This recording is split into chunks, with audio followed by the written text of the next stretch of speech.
everybody. Welcome back to Mentoring Men Live Conversations. We're here every Wednesday at 2 p.m. Today, I am joined Ish. by Ish. It's 2 p.m. Ish. That's a good. I'm Charlie McKeever. I'm your host, and with me in the studio, I keep saying the studio, but we're not really in the studio, are we? Is Mr. Sven Masterson. And joining us shortly, hopefully, will be Mr. Dennis Collins, but he's not here right now, so you can just pretend. You can just pretend like he's here. So hold on, just give me a second here. Let me find a view that actually gets the two of us in the same frame. Boom, boom. Look at that. I'm getting faster at this. This is going well. How come you're not there? How come you're not there? There you are. There you are. Just took a second. I had to clean the stuff out of my background. Oh, was it? Okay. Probably good that it looks decent. Right. Well, guys, thanks for being here. Thanks for watching. If you haven't already, be sure to subscribe and like. And today we're going to talk about nice guy. We're going to talk about giving her your presence to create intimacy and connection. And Sven, what was the third thing? Did we have a third thing?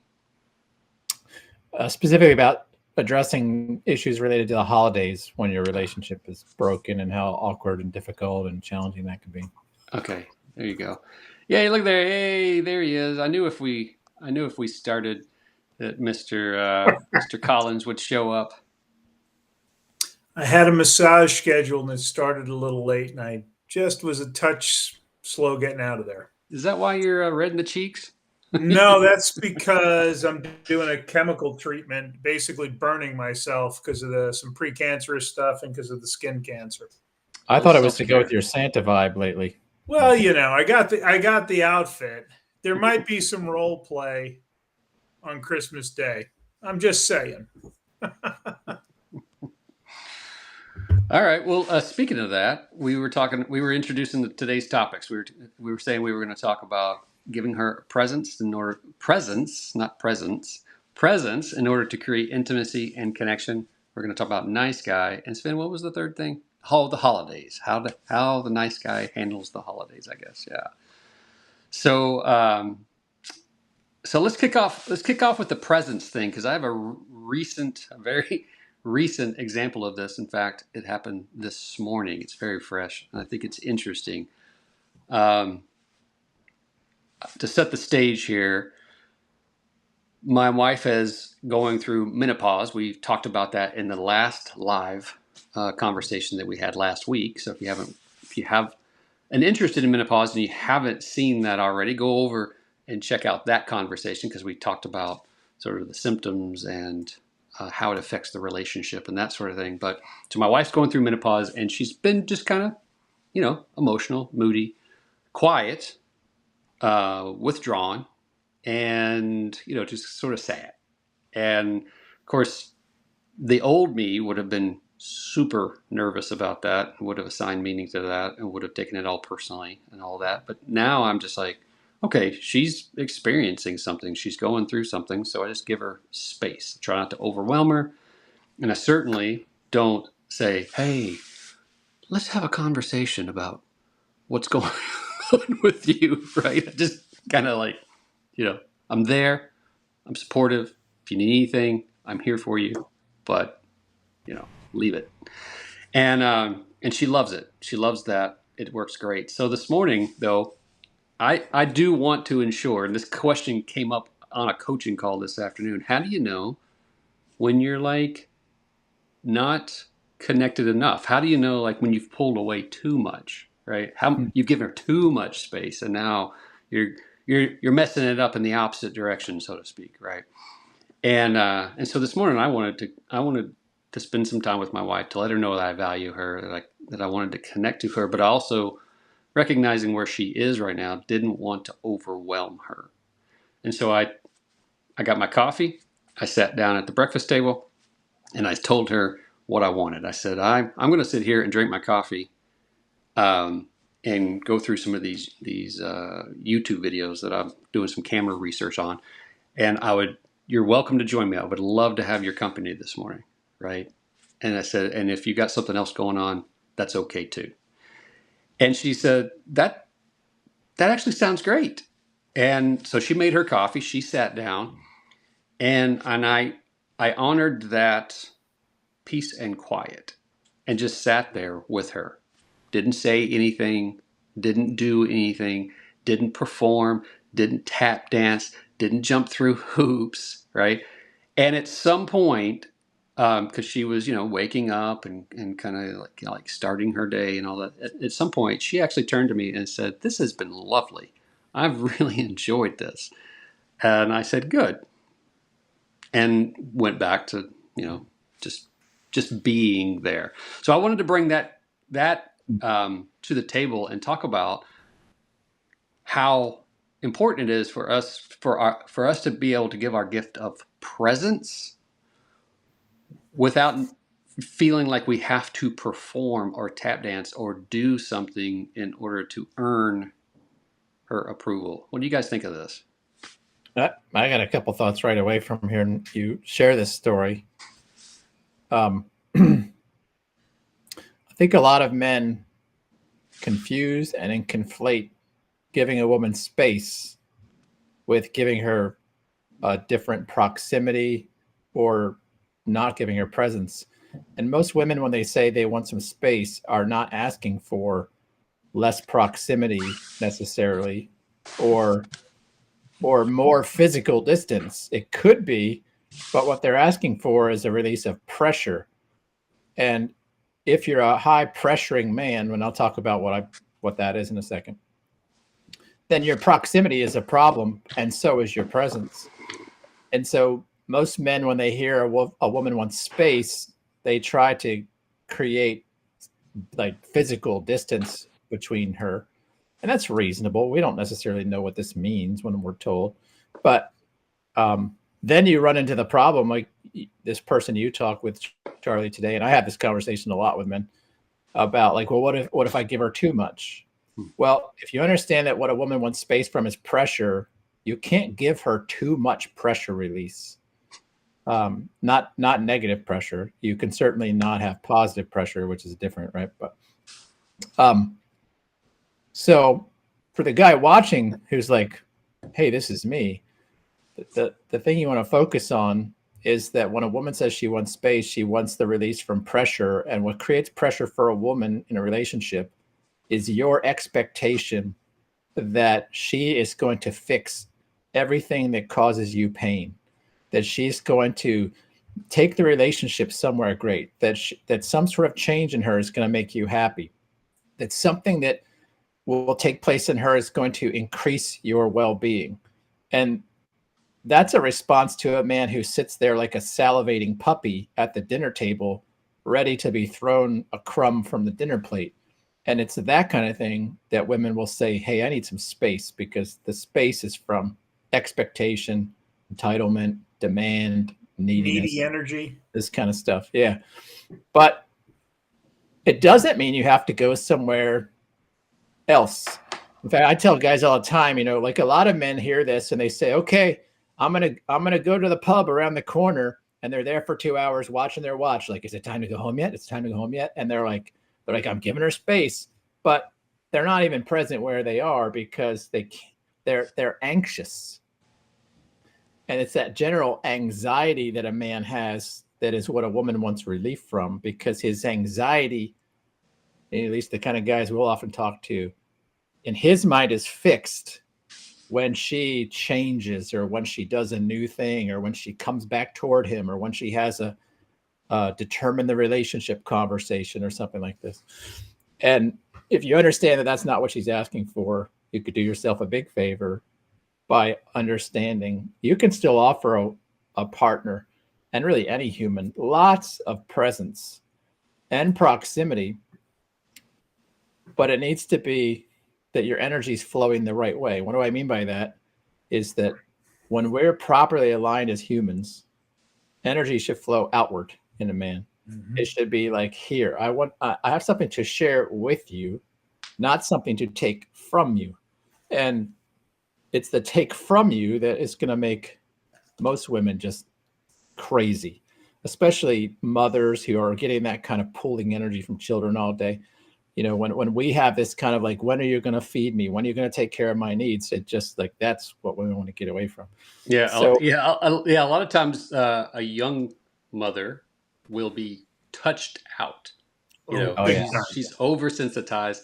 She's hiding in the bathroom from the cat, the dog, the kids, him. Yeah. She's just looking for a moment to herself, right? To be able to even have a thought that's her own. Questioned out too would be another thing I would add to that. And we all know what this is like. And I'll confess that I spent a long time as this. I would just ask stupid questions. It was like I needed to hear myself talk, and what I was really doing is filling the quiet space that my anxiety couldn't tolerate.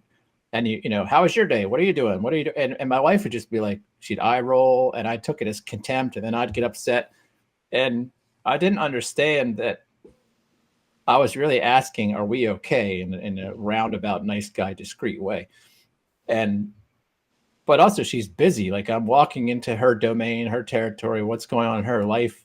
And just this with this needy energy. So asking a lot of questions, something you want to be really cognizant of, that could create pressure, or it could be an expression of pressure. Yeah, I touch me. I think we naturally, we see the world from the inside out, and so we think that this is like how it is, and we kind of project onto everybody else. Oh, this is how I see it, so I'm sure this is how everybody else sees it, because it's our only frame of reference, right? Yeah. And that's not true. We have a shared reality of sunlight and gravity and all that kind of stuff like that, but we have an individual reality it's filtered through our experiences and our interpretations and our assignments of meaning, and men and women are biologically, physically, emotionally, mentally different, right? Not greater than or worse, less than, but not the same, not identical, and Right. and this becomes more and more evident the more I have conversations with men, the more that I go down this personal development track myself. I used to buy into the idea that men and women were exactly the same, and there was like there was just no difference. And I become more and more cognizant of the fact that we think women are just like us, and women think we're just like them, and we're confused why we both don't think the same way, right? So for a man to walk into a room, we have a certain gravitas or confidence or sense of self, right? That she actually admires and is frustrated by. Because when we walk into the room, we're like, hey, I'm here. I got something to say. You pay attention to me, right? And we think, because we think that way, that she thinks that way too, but she doesn't. So whatever she's into, whatever she's doing, we just like inject ourselves right in the middle of it. And as you say, we're kind of confused as to why she's like, I was doing something. Now we can actually experience that. Where's the camera? Flip that. We can actually experience that where we're doing something and she walks into the room and she kind of injects herself in it, but usually it's more, I would say, more us doing that than anything else. And especially, like you say, if we're kind of nervously, anxiously seeking her attention because we're like, hey, I need you to take care of me. We tie our self-worth into her opinion of us. Nice guy, classic nice guy. So we're always checking the temperature. We're always checking in. Are we okay? Uh-oh. Got some feedback going on. Try it again. Try it now. Testing 1, 2, 3. I could sing a couple of songs, but I think it's cleared up. I don't want to do that to our audience. Man, I was hoping you'd sing. None of us really want that.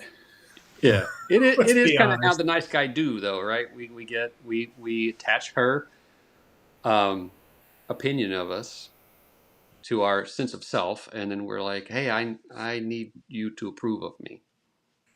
And, again, it is about confidence, self validation, understanding she's going to have times where she's unhappy with you and you've done nothing wrong. She's just having a bad day and is unhappy with the world. You know what that makes her? A normal human. Mhm. I always love the example of like, I had this dream last night that you cheated on me. I'm so mad at you, and he's like, I I didn't actually cheat on you. And she's like, I don't care, You right? did in If my you love me, you dreams. wouldn't even cheat on me in my dreams. That's way too common, though. Yeah. But that actually kind of speaks to just the, like you said, natural, normal human stuff, right? Like Yeah. when we poke an insecurity that we have, it doesn't matter that it didn't actually happen. We imagine that it happened, and it doesn't feel good.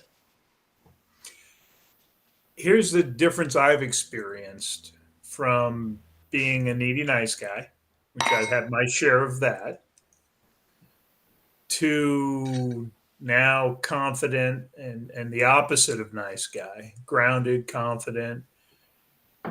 I don't look up and think, ooh, what she's thinking. I look up and I sometimes see a woman smiling, looking at me, not saying a word, you know, and I don't feel the need to go, what's up? You know, sometimes I say, sometimes I just smile back because it's like, she's like, oh, you caught me looking at you. Like, it's okay. I kind of like it, you know. Yeah. I know I'm okay no matter what. And I think when you're not in the needy zone, you recognize when they need a little more of your presence, like you did this morning, or that you'd like to give a little more of your presence. Yeah. Well, You know, here's the follow. I'm glad you brought that up. So here's the follow up to that story, right? Is that in the past I would have been um, anxious, attached, right? Like needing something from her. Come sit with me. You used to feel so distant. I feel disconnected from you. All that kind of stuff, and that would have aggravated her. Put her in a sour mood, and then she would have, sought to sort of separate herself from me. Mainly because she would have been aggravated with me, or that she would have been trying to hide her aggravation with me, right? To protect my feelings, and then that would have felt like withdrawal, disconnection, right? Lack of acceptance, all that kind of stuff, and then I would have taken that personally, like it would have just kind of spiraled, right? This morning, because I told her what I was doing, and then let her know that invited her to join me, and let her know that it was okay if she didn't. Then she did. She joined me. We had a nice morning, and then it's like it lifted her whole mood. Right? She verbalized, this has been really nice. Right? I've really enjoyed this, and you could tell it, like her whole mood had been lifted. And then at some point I said, all right, well, I'm going to go take a shower and I'm going to go, get on with my day. Right. I've enjoyed sitting with you, and then boom, went off and then she continued to carry that lifted mood that she was in. She carried it in right into all of her next, activities for the day. And, which is important to note, because when a woman's in a low mood, right, when she's in a low state, it's hard for her to kind of, just like it is for any of us, when we're in a low mood, low state, it's hard for us to kind of come up out of that on our own, right? We have to work at it. But when something shifts and we come up out of that low mood, like we just kind of carry it right into the next thing that we're doing, right? So it was interesting just to kind of observe. I didn't do it as a point of manipulation or trying to engineer anything, but I just observed that her mood shifted, right? And as compared to previous days' moods, her mood shifted, and then she carried that right on into the next set of activities for the day. And she's been buzzing around the house all day long, um, doing stuff, being, I would say, probably happier than she's probably been in the last couple of days. I think also when you're in a good place with your partner, I kind of think you get in a sync on a lot of things. Um, Charlie, I get ticket offers through VetTix. And I was looking at my email this morning and I thought, yeah, I'm going to be leaving soon. I don't know that I really want to. We're going tonight to a hockey game. I'm thinking this is the last thing for a while. And then Melanie said, can I make a request? And I think what the thought is I just had. And I said, sure. She goes, you're going to be gone here pretty soon. For next week, can we not do anything, go out? And I was like, oh, wow, that's real. But stuff like that happens a lot. And again, I think we get onto the same wavelength. And I was like, sounds good to me, and we've got family coming for Christmas meal on Saturday. We've got plans on Monday for Christmas. We kind of have our own new rituals for that. And then a week later, I'm gone. So I'm good with that, and if I do anything, it'll be during the day for myself. I'm glad you brought this up, right? It goes right along with what Sven was talking about just a moment ago. And I've said it on a call. I said it on a call just this morning to a man. Sometimes not doing something is doing something, right? The absence of something is something. And the analogy that I used was, if we go to the gym every day, right? Say, I'm committed, I'm determined, I'm motivated, I'm going to the gym every day. Then what we do is we tear muscle down, we tear muscle down, we tear muscle down, but we never give it an opportunity to heal. We never get an opportunity to recover. And the muscle strengthening and muscle growth is actually in the healing and the recovery. It's not in the tearing down, right? When we're going to the gym and working out, we're actually ripping muscle, and then in the healing and restoring process, we're recovering from that, and that's where we get the strength and the growth. And so, like you just said, we sometimes tell ourselves, oh, I have to perform, or I have to tap dance, I have to be something, right? I have to be more than I think I am. I don't think I'm good enough, so I've got to impress her in some way. But that devalues us. And in our attempt to try to do our way to her approval, right, her happiness, then we actually kind of wear her out, right? And you see this kind of thing show up in kids' activities too, right? Parents will overbook their kids, run them from activity to activity, and the kids just have their tongue hanging out. And there's sometimes the kids are just like, can we just not do anything? But because the parents are in control, the kids, don't always say that, but it can be too much, right? We can be trying too hard. So as we're heading into the new year and people are going to make all sorts of resolutions, which are crap, set goals. But one of the greatest things you can do, it isn't add more things to your to-do list. A lot of us are pretty busy. What can you take off of what you're doing? Well, I'm going to use video games as an example. If you're not going to the gym, but you're spending 6 hours a week on video games, as a man, there might be a problem. Now, you can work out at home. It doesn't have to be go to the gym, but figure out what's best. And I'm guilty, Charlie. I've figured out I don't want to do something 4 nights in a row. And I've had those kind of things come up. And I've figured out I'm good for about 3 nights of activity. And I don't want to do the 4th, but sometimes it's like, but this concert is only this one night, And I've gotten a lot better at saying no. We even had a stretch. I literally had a string. It was going to be 4 or 5 nights in a row of stuff. And Melanie said, that's going to be 5 nights in a row of you just going nonstop. Do you really want to do that? And she said on the one event, she goes, I can go with a friend to that if you want a night. And I was like, yes. And so she took her sister and went to bull riding. And I literally had a night where I just kind of stayed in and decompressed. Yeah. And this was when the Mets were in town. So I had a couple of night games in a row, then a day game. And then, and it was just nonstop that. It was one of those weeks. Everything just kind of, fell into place. And I go, if the Mets are in town, I go to all the games, because it's every 2 or 3 years they come to town. It saves me driving to St. Louis. Well, last week we talked about kind of the opposite of this, right? Which is important to note. Just like we were talking about earlier, how do you know you're pulling away too much? How do you know that you're like, am I present? Am I not present? What am I supposed to do?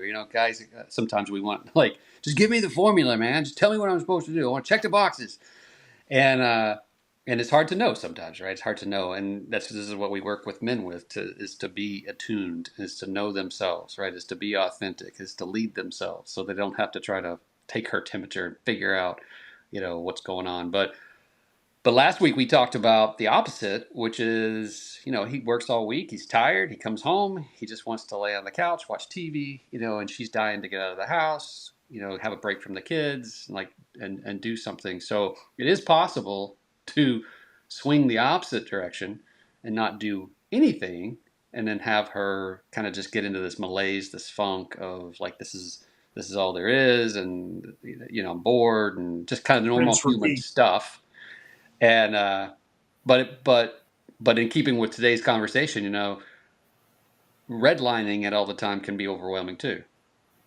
Yeah, and if you redline an engine all the time, you tend to blow a gasket sooner or later. Yeah, you have some sort of mechanical problem. Hey, you mentioned VetTix, and so for all the guys on the call who are veterans, I just kind of wanted to highlight that website. You turned me on to it, and just let guys know that they can, if they're a veteran, they can actually get free tickets in many cases to concerts, comedy shows, sporting events, you name it, plays. I have been the hockey games, Jason Aldean concert. There was another concert, but it's been a blast. And, it's one of those things. Sometimes it's just, I can't afford $250 a ticket for some events. There's this point, 4.8 million tickets given out this year. Yeah. So I just wanted to throw that out there for the guys who are just like, and for the gals too, right? There was the veteran gals who were like, yep. Hey, I'm a veteran. I can get tickets to go to get out of the house and go to these events, right? So that's fantastic. You turned me onto that, and it's been a lot of fun to see what's come across the wire. So we did I've done a hockey game. We went and saw Old Dominion last Friday. And again, I believe it was a sold out show. All of a sudden there were tickets available in a lottery. I put in, I didn't get it. I was like, oh, well, I've heard Matt Epsky loves them. He's told me they're such a great show. And then they came out in the morning email. And I saw that, and I didn't even ask Melanie. I was like, boom, click, boom, click. It was like, and we had a hockey game the next night. I didn't care. I was like, this is a band I want to see, And with the exception of one concert, every time I've gone to an event, lower level tickets, nice tickets, really good tickets. So, and it turned out, Old Dominion put on an amazing show. I would pay to go see them, and if I can get tickets before they hit the resale market, but they have great energy, and yeah. And I'll link to that in the description for anybody who's kind of interested in checking it out. I think it's a great way to get some tickets, get out of the house, go spend some time with friends. Get some tickets for the two of you. Get some tickets for her. I love that Melanie was like, "Hey, I can go with the girlfriend if you want." Right? I mean, there are events I have gotten just for her. Yeah, just for her. Get some tickets just for her. She can go. It's great for a lot of times. It's great for a woman to be able to have not just you get out of the house and go do some stuff, that she could get out of the house and go do some stuff. And then here's the magic: is anytime there's a contrast, a difference, right? Something that an unknown. Like now, you two of you have something to talk about, right? How was the concert, right? Like that kind of thing. It gives you something. Because everybody's working from home these days, right? We see each other in the hallway all the time, in the kitchen. It's like have something to talk about. Last weekend, both events were just the two of us. Tonight's hockey game, we've got some friends meeting us, so there's 4 of us going. Nice. And I mix it back and forth a little bit. Depends on the event. Does she really want to go?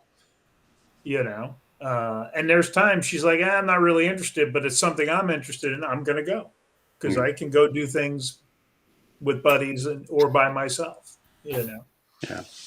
Well, we talked about giving her our presence, not presents. We've kind of touched on a little bit on nice guy behavior, stuff like that. Let's talk about the holidays. We got another, we got about 15 minutes before the end of the live. So let's talk about holidays. I've seen a trend online of people dreading the holidays, and I've noticed a lot of it is nice guys.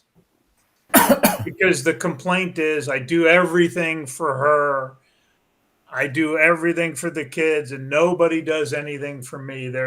And I always think, are you giving from a generous heart, or are you giving to get?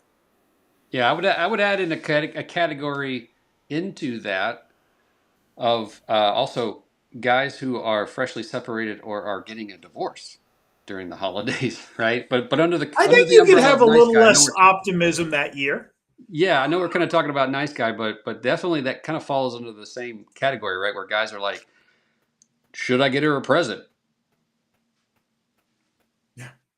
Or we're not going to do the same things. And my conversation I've had with 2 men this week, you get to create new traditions with your kids.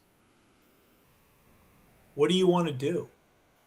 And one guy said, I don't know. We always did what she wanted. We always went to her relatives, or well, now you get to create memories with your kids. You get to lead and make new traditions. What do you think, Sven? What do you when guys bring up this topic? What do you think about that? What do you advise them? What I share with guys is, well, let's talk about holiday. Comes from holy days. Holy means set apart. So they're days that we set apart. And kind of the magic happens, I think, for us as men, humans, when we realize I'm the one that set it apart. I'm the one that makes that day special, or I make it like any other day, right? If I got super distracted in life, I had no calendar or device telling me it was a certain day, I would just get up like any other Monday and do whatever I would do on Mondays. And I'd go to bed content that, hey, I lived a pretty good Monday. But the moment we set it apart and we call it something special, then in doing that, we give it all kinds of extra emotional meaning and all this expectation to create something that really is always available inside of us, like happiness, satisfaction, contentment, joy. And we attribute it to like, well, when this one day of the year comes, what glorious happiness it will bring with it. And so I kind of marvel at this, but I get it. Fortunately, in our family, we moved away from some of this thinking a number of years ago, realizing we could make every day special. We could make no day special. And it was greatly freeing to be able to walk away from some traditions that we didn't ask for. We were just raised with them, and just kind of understand, like, I mean, we have this power all the time. So my first admonition and encouragement to a man would be like, if you're telling yourself a story that, oh, I'm going to be miserable this day because this is a very special day, and I'm going to be in a choiceless, powerless state somehow. Your problem is not it's the day. It's that you live in a belief system where you have no choice and no power, and that circumstances happen to you that bring happiness. And when those circumstances can't be available, you can't be happy. And that's a horrible way to live. That's a disempowered way to live. It's a victimized way to live. And I would suggest a holiday that holds your happiness is holy in all the wrong ways, because it is actually a place where your power goes to vanish and disappear, right? So, but nevertheless, I mean, I get it. We all like traditions. We like to be with people we love, but we are the creators of that. That's the key, right? I can create everything I might like about Christmas, Hanukkah, Kwanzaa, Easter, whatever. I'm the creator of the meaning that day. If I have a good day, it's because I believed and chose I could have a good day. If I have a crappy day, it's because I allowed my thoughts to conclude this was a crappy day. And if you could do that, why would you set that aside for just one day? Now, guys in a separated spot, this is a tricky one. Same with anniversaries, birthdays. What do you do? Because you feel like, well, if I don't acknowledge the day, she will XYZ. And you're in a bad spot when you're thinking about how other people are going to respond. Because we might think we're being considerate, but oftentimes we're actually just trying to appease and placate someone who we're dependent upon. So, but nevertheless, it's a birthday anniversary. We're worried about not acknowledging it. We're worried she won't know that I love her if I don't send a gift, if I don't send a card. So what I have guys do who are stuck there is, especially anniversaries, write out in a card what you'd say if your relationship was going great, right? And then put it in a box. One day, if your relationship is reconciled and whatnot, you might choose to pull those things out, those ways that you commemorated those special days, and hand that over, right? But the problem is if you're possessing that needy energy we talked about before, if your partner has said, hey, I need space, and she's thinking she feels pressured, then an anniversary card, a Christmas gift, a text, all that stuff, it's just one more example of a way she feels pressured. So yeah, I know I rambled a little bit there, but that's kind of like what I experience with men about holidays is, first of all, manage their inside game, which is understanding you have control over how you choose to feel on a holiday or any day. External game, if your partner has asked you for space, honor that. Give it to her perfectly, which means don't do things that you feel an urgency to do, because if you're feeling urgent, it's probably born in anxiety.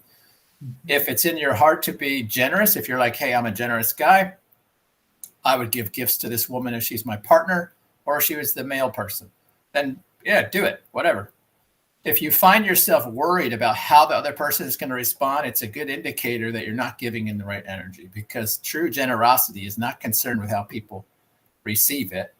It's born out of who do I love to be. It's asking questions about me. Do I like to give? Do I want to give?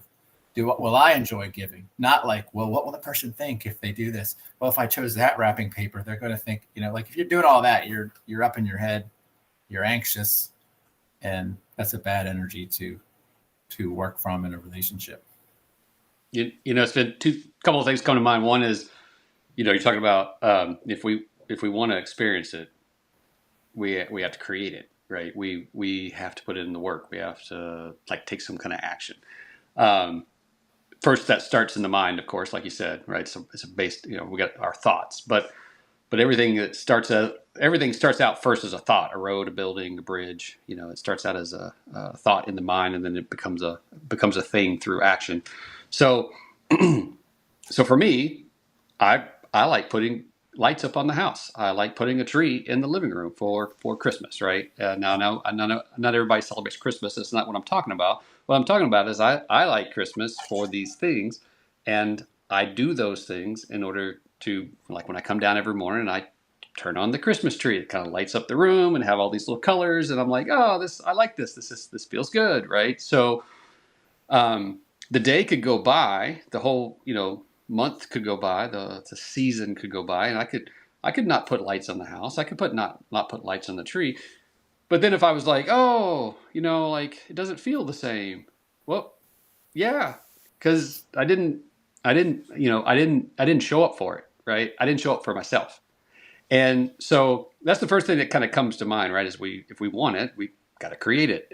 The second thing is, sometimes it's just not available, right? You walk into the coffee shop and you say, hey, I'd like a soy latte, right? Or whatever it is, right? And they say, oh, we don't have soy milk. And you go, oh, okay, well, what else do you have, right? And then maybe they say you have like oat milk, which to me is just like dirty water. Right? I'm like, no, that doesn't work for me, right? So I would say, all right, you know what? Give me a tea. Give me something. It's still a hot drink, right? I still want something warm. I still want something, right? A beverage. But I'm going to get a different thing because my expectation of an oat milk latte is not going to match, right, the original desire for the soy latte. So just give me something else that I can appreciate as a difference, right? And still a choice. I'm still creating something for myself, but I'm not expecting, right? There's the word expectation, right? I'm not expecting one thing to be the other thing, right? And I do this all the time with other things in my life, right? Where if I go in and I'm like, I'm after this thing, but I can't get exactly what I want, then I'll just kind of shift it and say, okay, well then let's do this, right? And I'm still the creator of my experience, but now I've just shifted my expectation of what it's supposed to be, right? And that works out a lot of the time. So if we usually go to the families for the holidays, if we usually decorate, if we usually do this or do that, right? At some point, the man can say, okay, what do I want to do, right?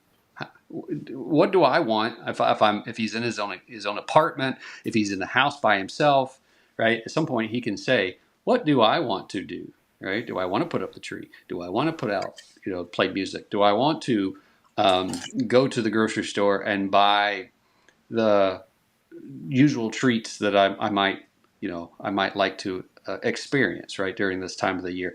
He can do that for himself and basically reclaim that as his, right? There's a word I'm looking for, but yeah, basically reclaim that as, redefine it as his own, and set up his own tradition, right? Set up a new tradition. It's not going to be exactly the same, but you're not trying to recreate the same, because the same isn't the same. What I hear you saying, Charlie, and I think it's a good fundamental principle for life and definitely for being a man, is you're talking about hanging on to choice. Mm-hmm. And really that is kind of the deal maker, deal breaker in life, is when you feel like you don't have a choice, you will have hard emotions, you'll feel victimized. And that's really the source of all of our emotional suffering. Mm-hmm. But we always have a choice. I cannot always choose my circumstances, but I can absolutely always choose how I respond to them.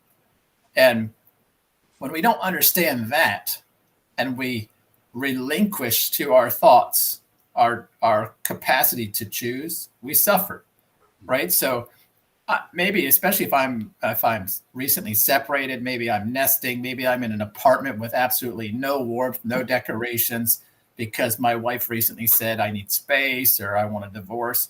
I realize, those circumstances may be beyond our control, but I do have the capacity to choose how I experience them, how I respond to them. And this is something we find, I'm going to speak for you guys because we all experience this, that most men we encounter don't know that they can have this power. Yeah. They don't know how to be the captain of their response to circumstances. And this is actually what's leading the relationship down the toilet, because they are walking around without power and agency and ownership in life because they believe everything's happening to them, not in them. And man, if you can hang on to your choice, then you can be in any circumstance, as awful as it might be. And again, we're talking to adult humans. I don't think this is a fair standard to put on small children, to people experiencing violence. And I'm not in any way saying there's circumstances don't matter. They do. People are legitimately hurt. People are legitimately acted upon in suffering ways. And I'm not dismissing that. But one of the marvelous things, should we ever find ourselves in circumstances that suck, is that we can choose. And if you hang on to that choice, it changes things. It does not always make the circumstance better, but it changes how you experience it, and it alleviates suffering. And that would be my, encouragement to any man this time of year or any time of year. Like, you always have that superpower within You okay, Charlie? Yeah, I'm okay. I'm actually, as you're saying that, right? Because we want to be respectful, right? We want to acknowledge that people are sometimes in terrible situations. We want to acknowledge that, like you just said it beautifully, right? I'm not trying to say these things, right? But I'm like, man's search for meaning. Viktor Frankl, in a concentration camp, right, decided that they couldn't take away his thoughts about what was going on, right? That he got the choice, to your point, he got the choice to choose what he thought about it, the meaning that he assigned to it, all that kind of stuff like that. And then he went on to be a psychologist and write books and all of that kind of stuff like that, right? Like he was certainly not, he didn't choose his situation, right? He didn't choose any of that, but he did choose he chose his thoughts, right? He chose his response. And his response, yeah. He chose his, yeah. I guess I'm hesitating from repeating the thing that we've all probably heard many times by now. But for those who haven't, right, he says, in between stimulus and response is a space, and in that space is our opportunity to make a choice that we get to choose, right? We get to choose how we respond versus react to something, and a response is a moment, taking a heartbeat or two to go, what do I think about that? And then choosing the response to it, right? Choosing the next course of action or the next thought. So, well, and with what Sven had said, what came to my mind was I know a number of people over the years who've had cancer diagnosis, and some go into victim mode, and others it's like, I'm gonna kick cancer's ass. I'm gonna do dit, dit, dit, dit. And they both have chosen how they're going to respond or react to that situation, and we have that in everything. You don't have your kids this Christmas. Does that suck? Yes. Does that mean you have to put yourself in a depressive state, or does it mean I need to figure out what I'm doing that day?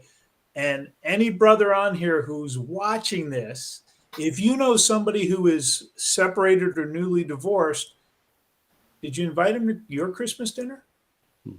Did you just reach out to make sure they're not isolating? Because that could be the greatest gift you can give somebody who is alone during the holidays, because a lot of people do put that negative connotation.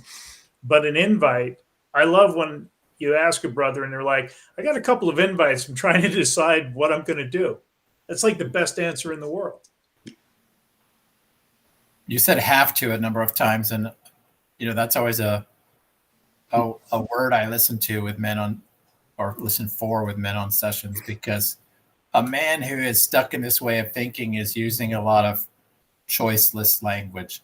I have to, I should, I shouldn't, I can't.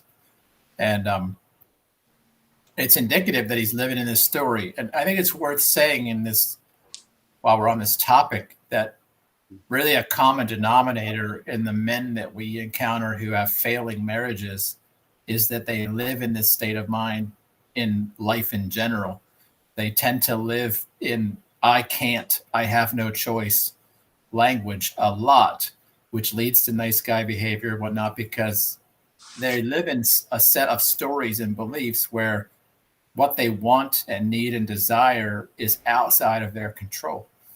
And so the holidays for that kind of guy are miserable because it's the circumstances that are giving him and taking away, good things. But that guy in his marriage will live in a story where, well, my wife gives me this or takes it away. My employer gives me this or takes it away.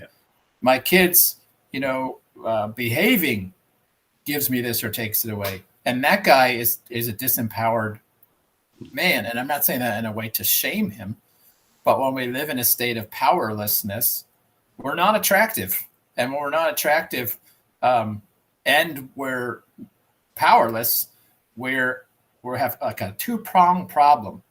We're seeking someone else for the power, and that will almost always be your wife or significant other, while also being as unattractive as possible in our attributes. So this is what makes women say stuff like, I need space. I feel so much pressure. I think I want a divorce. It sets women up for, being perhaps a little bit more vulnerable to the predation of other unscrupulous men who don't seem that way. They probably are that way too. But yeah, this is a good topic to think about around the holidays, because to not own your choice is to not own your life. And a man doesn't own his life is not going to have good relationships. And I know that it's really hard to hear, especially this close to the holidays, perhaps, but it's true. Yeah. I would say the litmus test for that is if you're watching this right now and you're saying, "Yeah, but," or you're pointing to he or she or they or anything outside of you, and you can't, right? You like are resistant to, won't even entertain the possibility of an alternate suggested way of looking at it, then that's a big red flag to say, hold on, wait a minute, I am arguing hard to stay in this position, right? To stay in this narrative. Why is that? What is that? Right? Is that true? So litmus test, you say yeah, but a lot. That's a great one. Another one is the proportion of time in your head you're having conversations with other people. That's a dead giveaway. You see, every time I have a dependency, which means I've moved power outside of myself and given it to somebody else, I have imaginary arguments with them incessantly because it's my brain projecting, how can I keep the thing that they control safe? Yeah. And so if you have a lot of conversations internally, a lot of like practice dialogue, this used to happen to me in the shower. I don't know what it is about the shower, but it was always when I'd be conversing with people. What I didn't realize was that kind of internal chatter is all about powerlessness, anxiety, fear, insecurity. I call this running simulations. You're running simulations, right? Like a computer. Exactly you're literally running the numbers. You're like doing the analysis to try to figure out the best course of action. Yeah. And it's usually negative. Yeah. And it's not like these are positive conversations usually. You do tend to actually bring them into reality. That's the other thing you got to bear in mind. We're practicing that because we're visualizing a scenario we're anxious about. We're like rehearsing how we'll be. And then a lot of times we make it happen in real life, in reality, not realizing you just manifested that in your thinking. Yeah. And a lot of people think in very simple terms, if we imagine that it's going to go this way and we already believe it's going to go that way, then we're already showing up to the conversation primed, right, with expectation as to how it's going to go. So in terms of the manifesting, right, because sometimes I think guys are like, that sounds woo woo, right, and it's like You Well, showed up to that conversation already pissed off, right? Because yeah, you thought this I is can how it was going appreciate to the go. woo-woo thing. Here's what it looks like in real life. When a guy says, I just know that you're doing that. You're actually believing the prognostications of your brain that they're true. You believe that you're basically telepathic. You believe that you're some sort of psychic that can read the future. And you're so used to it, you think that I'm just really good with realizing how people think and what my wife feels. And you know what? You're probably 95% wrong. It just looks like you're right because when you open your mouth in a place of insecurity and you ask a woman a question from a place of insecurity, she knows what's going on and she responds to you in a way that is appropriate for the tone of your request. So if you make a needy request to a woman who's at all intuitive, she's going to step back a little bit and she's going to recognize this feels a little bit entitled, demanding, needy, and she's going to have a reaction to it. And then that reaction is going to confirm your brain's suspicion. You're going to say, aha, my prediction was true, right? We really are like at odds with each other. And man, we're given so much birth to our negative experiences in our head. So to bring this back around, the guy that's thinking about other people, and I'm not talking about in legitimately generous ways to think about giving to people, but if your day is filled with thoughts about what other people are thinking about you, you have issues to address. And it is an indicator that you have some wounding that needs to be looked at, some insecurities, some dependencies. It's all normal. It's also exhausting. It is exhausting exhausting to try to continually figure out what other people are thinking when most of the time we're not even clear ourselves on what it is that we're thinking. Yeah, we hear from guys in the community all the time who, after they learn not to do this by addressing those painful places, they'll inevitably share a post or on a call and say, I feel weird. And the reason they feel weird is they're not spending all this energy. It's kind of like somebody who goes to combat and then they don't have a battle to fight anymore. They're like, well, what do I do with myself now?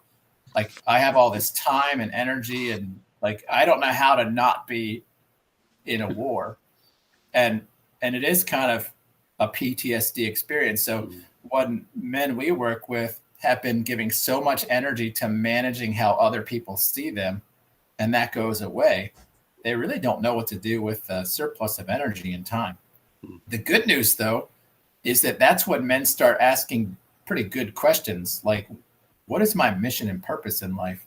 Which they can never think about, because if your head is all oriented around like managing how people perceive you and think about you and managing risk, you don't have any bandwidth for mission and purpose. And so that's usually the second crisis that we encounter with men. The first one is a relationship crisis. As soon as that gets resolved, guys are like, okay, what should I be doing with my life and all this extra energy? But it feels awkward, right? Absolutely. Yeah, I totally remember I remember the point at which my brain was not telling me that I was under attack, that there was actually nothing wrong. And I don't mean just nothing wrong like my wife wasn't in a bad mood. I mean just like internally, I didn't feel anxious. I didn't feel under threat. I just felt relaxed. I felt good. I was like, and then all of a sudden my brain said, "Uh-oh, is that normal?" Is like it actually wanted to make a problem out of not having a problem. Yeah. And I couldn't help but like, as soon as I recognized that, I was like, "Are you kidding me?" That's like, I just started laughing. I was like, "Good Lord." First world Right? problems. Yeah, right. Not having a problem is a problem. Okay, come on, stop it. Stop it. Yeah, it's true. All right, gentlemen. Well, this has been a good conversation. Yeah, we talked about giving her your presence, not just presents. We talked about a lot of the sort of the nice guy attributes and things like that, and we talked about also, how to handle the holidays, right? How to think about the holidays so that we can own that for ourselves and create the experience that we want to have and not be powerless, not be dictated by some sort of expectation, and also to understand more that we are really truly the creators of our own lives, our own experiences. So I've thrown it up on the screen many times, several times, but you can always join the conversation over at mentoring.men. We'll have a link in the description. If you want to talk to Sven, you want to talk to Dennis, or you want to talk to myself, there's also links in the description for that as well. You can have a conversation with any of us. We'll set up a phone call to spend some time getting to know each other, if that's what you want to do. And until next Wednesday, we want you to take care of yourself. And guys, you got anything to say as we go out? We'll be on the same screen next Wednesday, you and I. And Merry Christmas to everyone. Yeah. Happy holidays. Happy holidays. Good to be with you guys. All right, gentlemen. We'll see you next week.